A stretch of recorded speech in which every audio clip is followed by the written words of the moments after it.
Ladies and gentlemen, welcome back to the Indie Zone. My name is Kathy.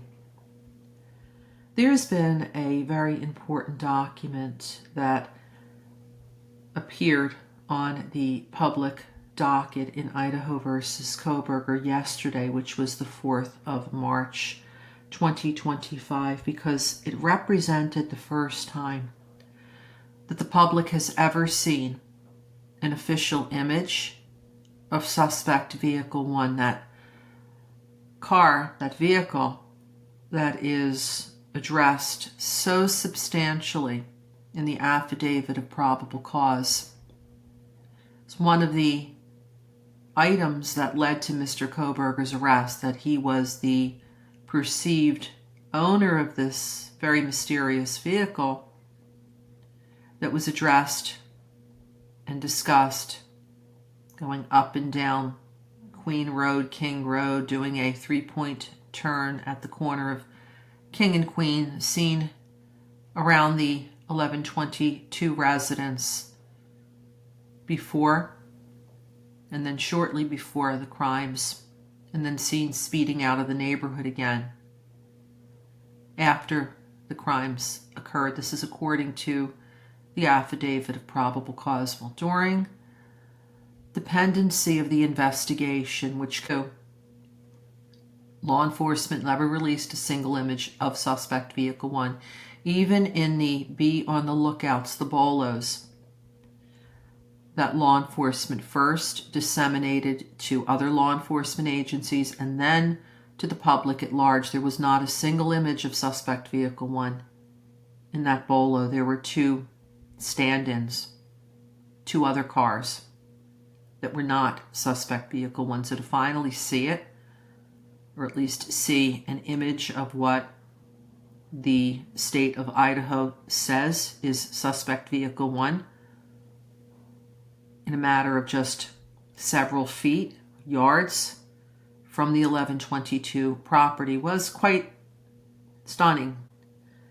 I want to spend a little bit of time comparing what the PCA said about suspect vehicle 1, and then do a compare and contrast to what is stated in this motion in limine.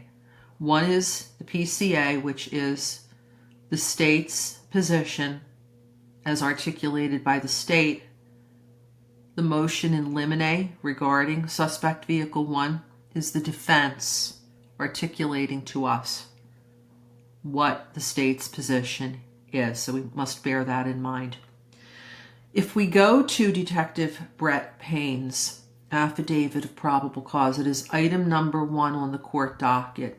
It is dated the 29th of December 2022, signed under penalty of perjury, and it ends with, it's an 18-page document. It ends with Detective Payne asking for the warrant for Mr. Kohberger's arrest, which did happen that day, the 29th of December, and then he was arrested across the country in Pennsylvania the early morning hours of the 30th of December. So let's take a look. The important parts of the Affidavit of Probable Cause relative to suspect vehicle 1 appear pages 5 and 6. Paragraph number 2. The combination of DM's statements to law enforcement, review of forensic downloads of records from BF and DM's phone, and video of a suspect video as described below leads investigators to believe that the unalivings occurred between 4 a.m. and 4:25 a.m. That timeline is going to be important for law enforcement to then attach to the movement of this vehicle called suspect vehicle 1. I just want to clarify, DM and BF, they are the surviving roommates who survived the night. Unfortunately, the other 4 students who were in 1122 King Road did not.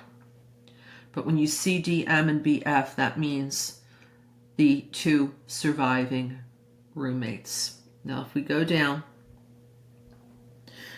at the bottom of the 3rd paragraph, page number 5, Detective Payne writes, quote, "I have reviewed numerous videos that were collected and have had conversations with the other MPD, that's Moscow, Police Department officers, ISP, Idaho State Police detectives, and the feds agents that are similar reviewing footage that was obtained. So it was this team of law enforcement that were all looking at video of this vehicle attempting to identify a suspect. The last line of page 5 going into 6 says, quote, a review of camera footage indicated that a white sedan, hereinafter, quote, suspect vehicle 1, end of quote, was observed traveling westward in the 700 block of Indian Hills Drive in Moscow at, we go to the next page, approximately 3:26 a.m. and westbound on Steiner Avenue at Idaho State Highway 95 in Moscow at approximately 3:28 a.m. On this video, it appeared suspect vehicle 1 was not displaying a front license plate. This is important because Mr. Kohberger, at the time of these crimes, back on November 13th, 2022, which he is at all times innocent under the eyes of the law until or unless he either pleads guilty or is adjudicated guilty. We must always bear that in mind. The time of these crimes, Mr. Kohberger's car was still registered in Pennsylvania. He had recently relocated from Pennsylvania, where he was living, across the country to Washington, and was living in Pullman, Washington, attending university and also working at Washington State University in Pullman, which is just across the state line, a short drive over to Moscow. Pennsylvania does not require front license plates. Mr. Payne, Detective Payne, confirms that later on in this affidavit of probable cause. So on this video, it appeared suspect vehicle 1 was not displaying a front license plate, would be an important item to note. Then it states, a review of footage from multiple videos obtained from the King Road neighborhood showed multiple sightings of suspect vehicle 1 starting at 3:29 a.m. and ending at 4:20 a.m. Those sightings show suspect vehicle 1 makes an initial 3 passes by the 1122 King Road residence and then leaves via Walenta Drive. Based off of my experience as a patrol officer, this is a residential neighborhood with very limited number of vehicles that travel in the area during the early morning hours, and upon review of the video, there are only a few cars that enter and exit this area during this time frame. Suspect vehicle 1 can be seen entering the area a 4th time at approximately 4:04 a.m. We now have what appears to be a photograph, a still image of this part of the video that was released in the motion in limine related to suspect vehicle 1. And here it is. So again, PCA says suspect vehicle 1 can be seen entering the area a 4th time at approximately 4:04 a.m.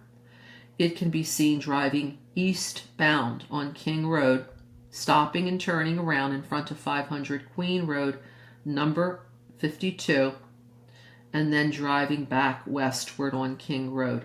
When suspect vehicle 1 is in front of the King Road residence, it appeared to unsuccessfully attempt to park or turn around in the road. This vehicle then continued to the intersection of Queen Road and King Road, where it can be seen completing a 3-point turn and then driving eastbound again down Queen Road. Now, a couple things are important here. First, this 3-point turn is not released in the motion in limine. There are 2 images of suspect vehicle 1 per the state's identification. This continues. Suspect vehicle 1 is next seen departing the area of the King Road residence at approximately 4:20 a.m. at a high rate of speed. And there's a second image in the motion in limine that depicts this vehicle at 4:20 a.m. So it says here, suspect vehicle 1 is next seen departing the area of the King Road residence at approximately 4:20 a.m. at a high rate of speed. Suspect vehicle 1 is next seen observing southbound on Walenta Drive. And if you would like to review the Affidavit of Probable Cause and this motion in limine, please follow the links that I have provided in the description to this podcast episode. The Affidavit of Probable Cause is the first item that's listed under Idaho versus Kohberger in the Idaho Cases of Judicial Interest, published by the Supreme Court of Idaho. And then you're going to have to go down to February 24th, 2025 to review this motion in limine. If you have any questions, comments, please leave them here. As always, this is Kathy. Thank you for joining us here today.